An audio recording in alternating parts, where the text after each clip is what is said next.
سبح اسم ربك الأعلى الذي خلق فسوى والذي قدر فهدى والذي أخرج المرعى فجعله غثاء أحوى سنقرئك فلا تنسى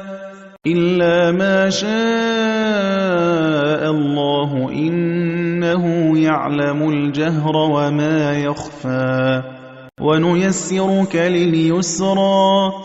فذكر إن نفعت الذكرى سيذكر من يخشى ويتجنبها الأشقى الذي يصلى النار الكبرى ثم لا يموت فيها ولا يحيا قد أفلح من تزكى وذكر اسم ربه فصلى بل تؤثرون الحياة الدنيا والآخرة خير وأبقى إن هذا لفي الصحف الأولى صحف إبراهيم وموسى